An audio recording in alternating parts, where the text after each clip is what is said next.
Magandang gabi po sa inyong lahat for my second reading for the day. Kamusta po kayong lahat? Pasensya na po kayo. Wala po talaga akong boses but I try po magbigay ulit po ng reading sa inyo for our second reading of the day.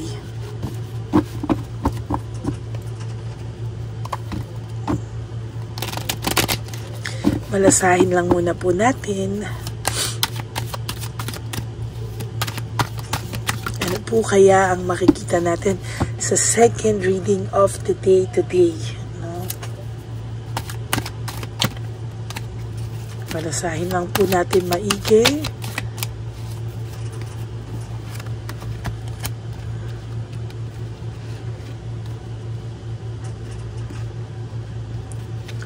One, 2, 3, 4, 5, 6, 7, 8, 9, and 10.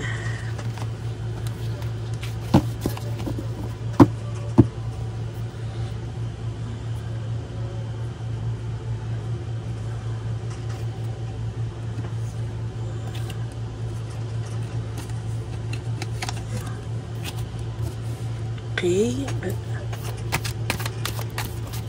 Yan.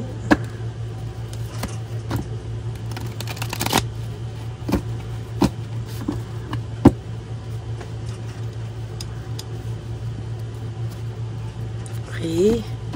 Palasahin lang po natin maigi para po talagang kitang-kita natin na nawala sa po siya ng mabuti.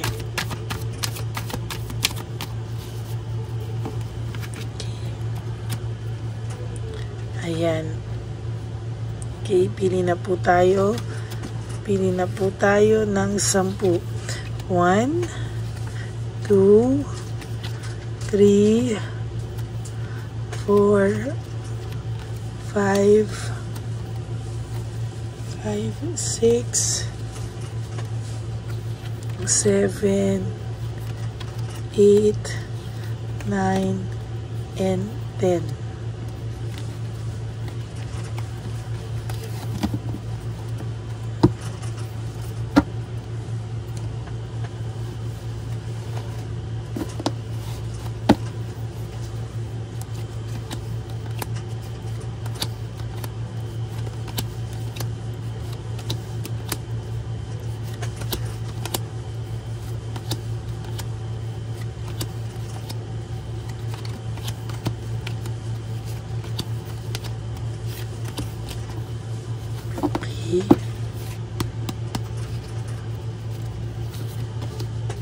Ay, nako, ito na naman po ang nakita ko, no? Impulsiveness and achievable expectation. Your person po talaga, no? Talagang sinasabi po dito na nakabase po kasi ang tao o ang person mo po sa nagawa niya pong impulsiveness o talagang masasabi ko pong malaking pagkakamali po yung mga desisyon niyang hindi po talaga niya pinag-isipan, ano? As a matter of fact, sabi ko nga po sa inyo, I think kahapon, na nagsisink in na po sa kanya yung mga mali niyang desisyon, yung pagkawala mo po sa kanya. Dito ko po nakikita ngayon yung pagiging impulsive niya po somehow ay yun po, isa po sa nagsisink in sa kanya ngayon ay yung pakiramdam po na nagmadali po siya sa mga bagay-bagay, ano? Talagang hindi niya po pinag-isipan at talagang sa tingin ko po dito, talagang ngayon pa lang po sa kanya lumalabas yung mga consequences po na ginawa niya sa buhay niya. As a matter of fact, sa nakikita ko po dito ay talaga pong malungkot po talaga ang pagkatao nito sa ngayon o yung nararamdaman niya pong lungkot ay somehow po ay nagbibigay sa kanya ng matinding pagkabagabag sa mga oras na to, sa mga panahon na to. Doon po siya nakakaramdam na talagang nagsisisi po siya sa mga nangyari sa kanya. Oh my God, hindi lang po basta nagsisisi, frustrated po ang tao na to, no? sa mga oras na to. Ngayon ko po nakikita at napatunayan na siya po ay frustrated sa takbo po ng buhay niya sa ngayon, no? Maybe hindi mo lang po alam, pero sa nakikita ko po dito, true enough na talagang may frustration po siyang nararamdaman. Nakikita po ito ng ibang tao na hindi niya po alam sa sarili niya na nahahalata po siya even without asking po yung ibang tao. Talagang kitang-kita po ng ibang tao ito, no? At talaga pong hindi niya maipapagkait at hindi niya po talaga maiaalis, no? Na nakikita po ng mga tao ito sa kanya.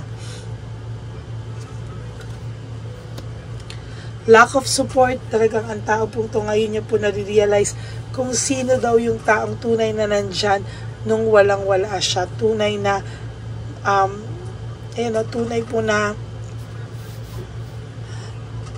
tunay po na sumuporta sa kanya, nagmahal sa kanya. Naiisip niya naman po yun, no? Hindi lang po niya talaga maibaba yung kanyang pride, no? Lahat po ng mga quick decision niya, impulsive decision, quick decision, ayan po, no? Ngayon niya po naiisip, ngayon po pumapasok sa isipan niya lahat po ng mga desisyon na binarabara niya na nag-create ng malaking chaos at malaking problema po sa kanya sa ngayon, no? For those of you na akala nyo po na ang tao nyo ay masaya na, kayo po ang niloko pero siya po ang masaya. No, hindi po totoo yon. Hindi po talagang totoong masaya siya, no? Pinapanindigan niya lang po ang mga bagay-bagay, but there is emptiness, no? Dependent po ang taong ito sa'yo. Now, he or she feels na very, very empty po ang pakiramdam niya sa ngayon. Hindi niya po maintindihan, pero napaka-empty daw po ng pakiramdam niya. Ayan, o. Talagang nalulungkot po itong taong to, and hindi niya po maintindihan kung bakit daw po ay nako,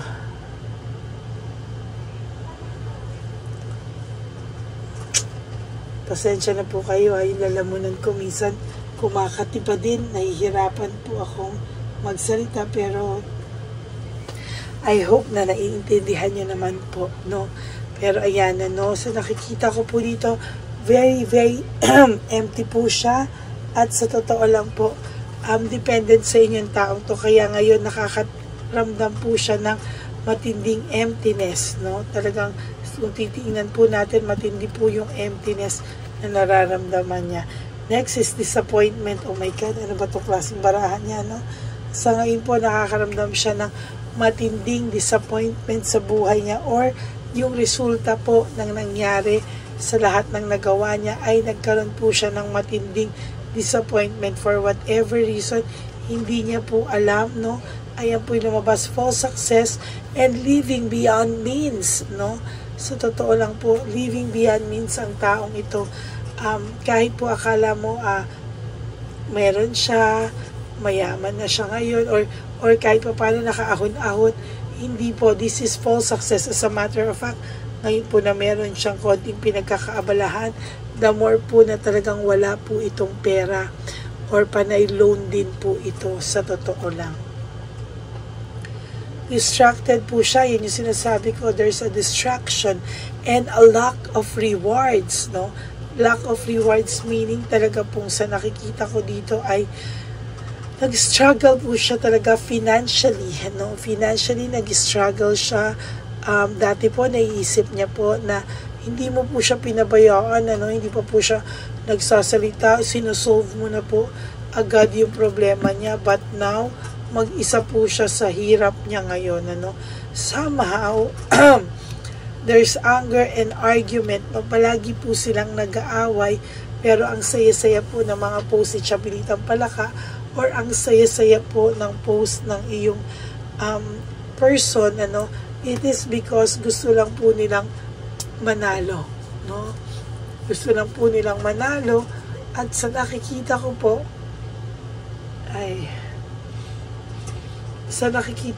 ay talagang Gustong-gusto po ng person nyo na maramdaman yung presensya mo. Gustong-gusto niya po maramdaman kung kamusta ka na, anong ginagawa mo.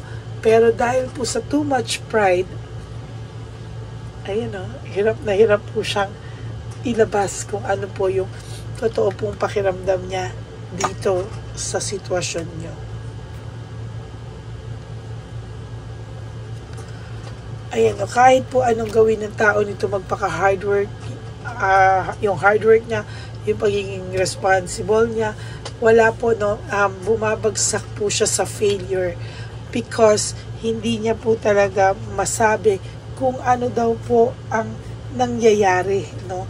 Hindi niya po alam kung ano daw po ang gagawin, pero sa totoo lang ngayon, litong-lito na po ang person na to. For some reason, hindi niya po alam kung ano yung gagawin niya sa buhay niya, no.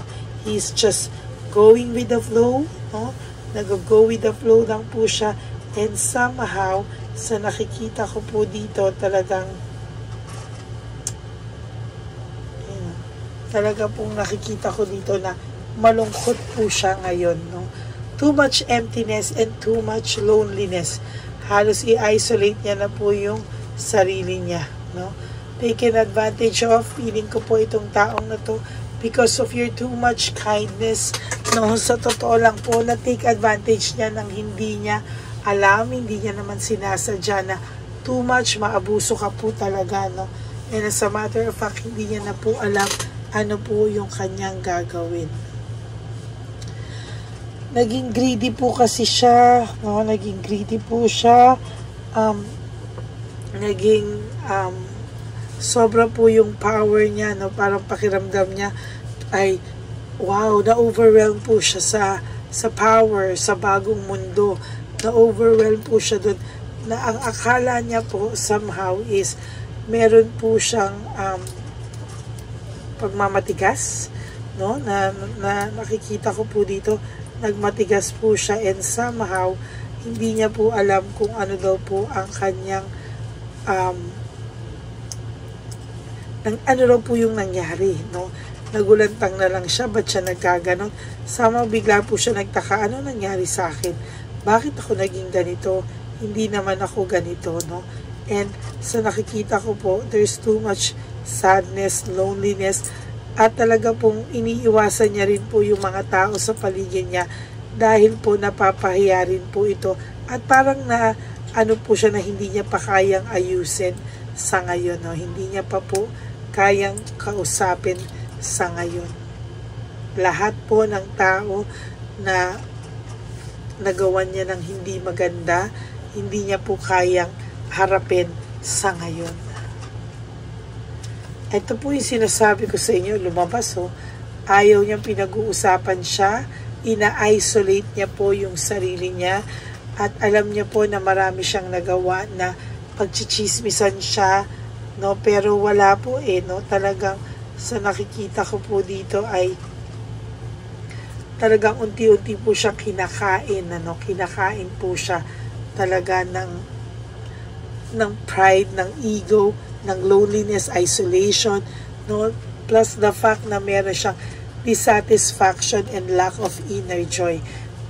Sa totoo lang po, siya na po yung gumawa nito sa sarili niya, na dissatisfied siya sa takbo ng buhay niya, and there's lack of inner joy, no.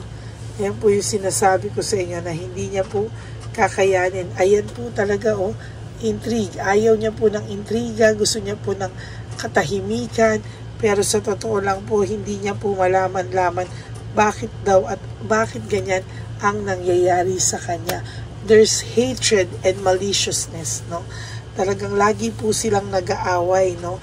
For some reason, gusto po nitong i-avoid lahat ng conflicts na darating sa kanya. Gusto niya pong magpahinga, rest, restoration, contemplation. Talagang hindi niya lang po alam paano and ano ang gagawin niya sa mga susunod na panahon. Ayan, yung avoiding conflicts, no. Paano daw po niya matutuloy-tuloy ito na may avoid lahat ng conflicts sa buhay niya. Dahil panay daw po sila tension, no, at broken communication ng third party nyo, ni Chabilitang Palaka o ni Chabilitang Palaka o nitong si Shokoy. Talagang broken communication, lagi pong may tension, palagi ka pong pinag-aawayan at hindi niya po alam kung hanggang kailan daw po ito matatapos, no, matutuldukan, no, kung kailan daw po magsasubside lahat ng galit, tensyon, inaantay niya po yun, kaya somehow talagang pinipilit niya po na manahimik, no, pero talaga pong nagkakaroon po ng tension, matinding tension. For your last card, oh my God, same. Tension din po, broken communication, tension. Two different cards with one meaning, no? Oh my God. Talaga pong intention po doon is sobra-sobra. Hindi na po niya kinakaya, no? Talagang ang nakikita ko po dito, too much na po yung tension, yung pag-aaway nila, at talagang sobra na rin po na yung mga pangyayari sa buhay nila, na tipong minsan hindi ka na, bukang bibig ka na po talaga nung babae, no, o yun nung lalaki, o kung sino man yung third party nyo, bukang bibig ka po at talagang hindi ka po tatantanan, sa totoo lang po, mahihirapan ka po because lagi po nilang nakukuha yung iyong mental telepathy, na may mental telepathy ka po nila, nakukuha po lagi nila yung energy mo. Kaya most of the time po, ikaw ay aligagang bata, no? Na lagi ka po nilang napapag-usapan. Most of the time, pinag-aawayan, hindi nga pinag-uusapan pinag-aawayan at pinagsusumbatan. Yan po ang araw-araw na buhay ni Chabilitang Palaka at ng iyong Shokoy, or ang inyong person po, no? Yan po ang inyong second reading of the day, no?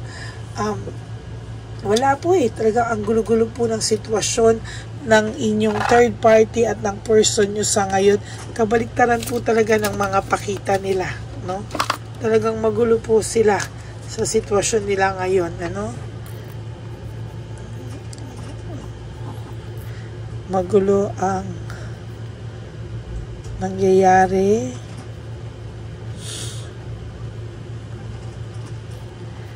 sa person at third party. Kabaliktaran po talaga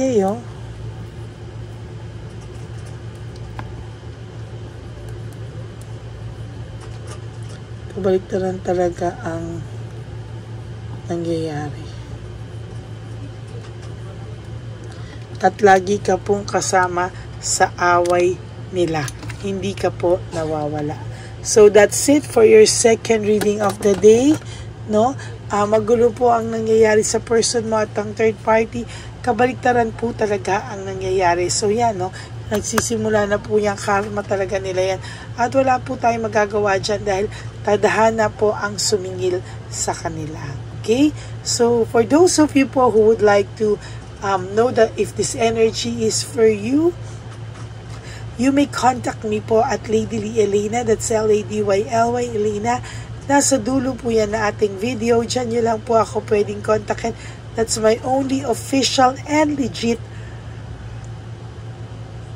FB account. Ayan, maraming salamat po sa inyong lahat. And for those of you po who will give me a super thanks for this video, I would really love and be grateful for that. At may sasama po natin yan sa ating One Love a Day, no? Malapit na po yan on September 14. Maraming salamat po sa inyo lahat. And siguro mapapanood nyo po yan on September 15.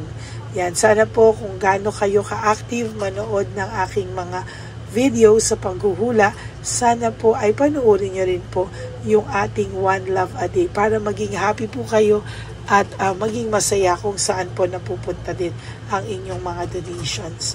Maraming salamat po. And sa aking pong ever loyal and solid Lady Elena friends, family, and subscribers. I love you all from the bottom of my heart. Nakita niyo po, kahit hirap na hirap po ako magsalita, ako po ay talagang nandito sa inyo para magbigay ng second reading of the day. I'm sorry lang po, hindi ko na po talaga kakayanin yung third reading for today. I really want to rest. May pasok pa po ako bukas. Pero at least I am happy na nakapagbigay po ako ng first and second reading po sa inyong lahat. Kaya maraming salamat po sa inyong lahat. And of course, sa inyo pong lahat na ang patuloy po na nakikinig sa akin, ever loyal and solid na Lady Elena friends, family and subscribers, ang bilin ko po sa inyo is to live one day at a time. No? Isang beses po, may nag-message sa akin, sinasabi na, paano po ba yan? Araw-araw lang akong mabubuhay. Yes, araw-araw kang gigising at matutulog na palagi mo pong pipiliin ang sarili mo. At you do 3 things that will make you happy for this day. Ayan. Make yourself a priority for this day. Okay? And sabi ko nga po na life is so short. Don't make it shorter by stressing yourself from all the pains and the heartaches na binigay sa inyo ng kahapon. Just surrender everything to the divine universe and just simply let go and let God write your life and love story. I will be back for tomorrow for another set of reading. Huwag po kayong malulungkot. Ako po ay magbabalik. Maraming salamat po sa inyong lahat sa patuloy niyo pong paghahanap, paghihintay at panonood sa aking channel. Maraming salamat po. And God bless you all. Nandito lang po ako para sa inyong lahat. God bless you. And sana po napanood nyo na po yung first and second reading ko kahapon. And this first reading and this one second reading po for today bago po kayo mag-skip bukas.